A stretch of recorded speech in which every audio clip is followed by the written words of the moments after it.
Baccano is a 16-episode series directed by Takahimo Omori and produced by Brainspace and Aniplex. It is based off the light novels of the same name.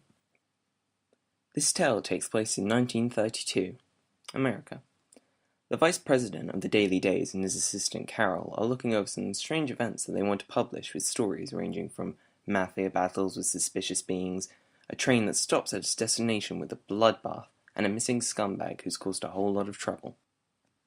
After finding all of this information, their only conclusion is to tell the story and the events in which these two encountered them, that being an oddly mix of 3 years, all with their own plot lines which all seem to somehow be intertwined, mainly because of the characters involved.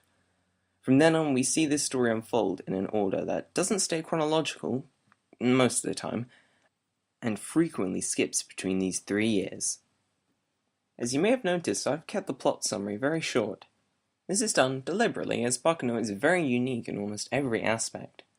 The joy of this story doesn't come from just watching the events unfold, it's from piecing them together. As previously stated, all 3 plot points are told in a non-chronological order. That creates a lot of intrigue and keeps you guessing along the way.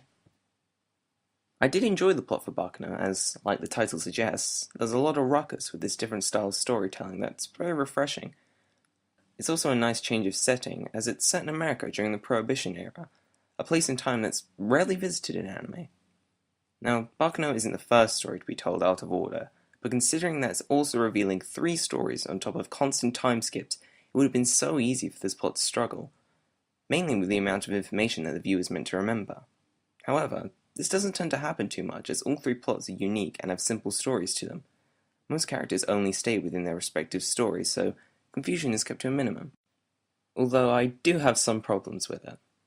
I feel that too much of the events that take place in 1931 are ruined. Now, I know why this was done, as it creates tension and intrigue as to what happened, but personally speaking, that plot strand was my favourite, and it was quite annoying already knowing the aftermath before the train even starts. We're revealed as to who lives and dies, and I personally would have preferred it if some of the events were kept in mystery. Apart from that, I felt that the additional 3 episodes did somewhat kill the pacing of the 3 climaxes at the end. That's only a minor complaint. Another complaint is that while the time jumps were interesting, in a lot of cases it broke up the action, specifically the fight scenes which take place. Most of the fight scenes are good to look at, but I found it really annoying just stopping one midway to cut to what's most likely going to be less exciting in another time. And that's something else I found somewhat annoying as well. The fight scenes never lasted very long, and if it didn't end in a stalemate, it mostly occurred with one character overpowering the other. Now, I can enjoy a good story, and I don't need fists making contact with face every 2 seconds to keep me entertained, but I only mention this as these moments are so hyped up, I was somewhat disappointed that they were so short. However, that doesn't account for all of them, and there are still some good action sequences.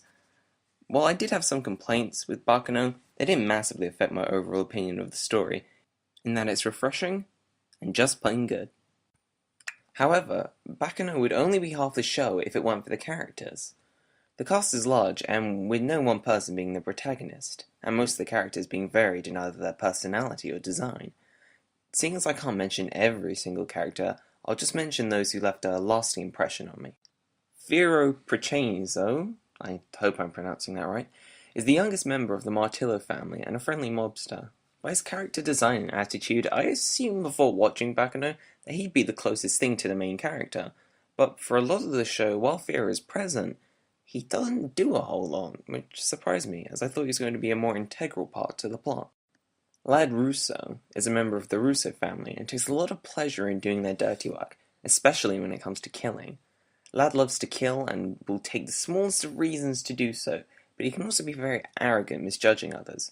Lad was a very different character, and was entertaining to see on screen just due to his insane nature. Isaac and Miria are both lovers and partners in crime. They steal whatever they want, no matter how ridiculous. They create a lot of humor throughout the show due to their optimistic and charismatic nature, and always appear together, bringing some much-needed comedy to an already serious and gory show, but their inclusion doesn't feel forced. Shezla Mayer is a 10-year-old who is more than meets the eye. He's quite lonely and has trust issues for good reasons. He can be very cunning, usually deceiving other people with his small stature. I like Shezla, as he was an unusual character who intrigued me into wanting to know more about him. He's actually one of the saddest and most sympathetic characters, even if he has some cruel ideas. And finally, wow, I know that anime doesn't tend to stray far away from child violence when compared to other mediums, but poor Shazza gets the life beaten out of him. Finally, we lead on to my favourite character, Jacuzzi Splot. For those of you who have seen the show and are curious as to why I liked him, I'll explain.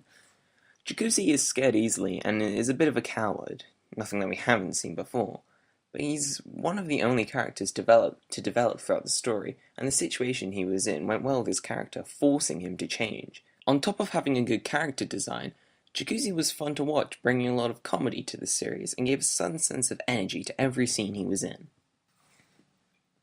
The animation was great as well. It was very fluid, and I never noticed any specific points in which the animation quality sunk.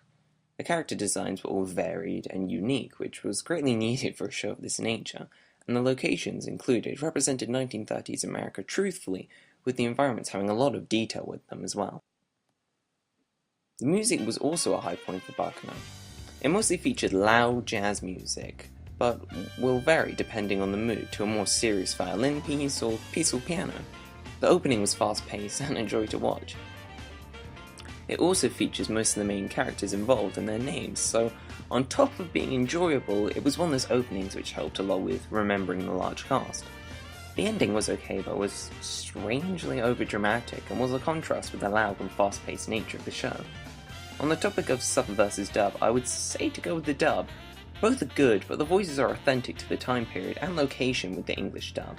It had a variety of accents, and the accent was really well acted and believable. Overall, I enjoyed Baccano. The story and pacing was somewhat unique, and the cast was varied and interesting. Even though I was let down by some mediocre fight scenes and the fact that the pacing destroyed all tension for some of the later scenes, it was still fun to watch for the entire time, and I was engaged to the screen. Baccano is unique for an anime focusing on a more adult subject matter in a setting which I can't imagine is popular within Japan. I would recommend it if this review interested you, or if you enjoy 1930s America Prohibition era pieces with some supernatural elements thrown in for fun, or even if you're new to anime and want to try something that isn't filled to the brim with Japanese culture. I give Baccano a 9 out of 10.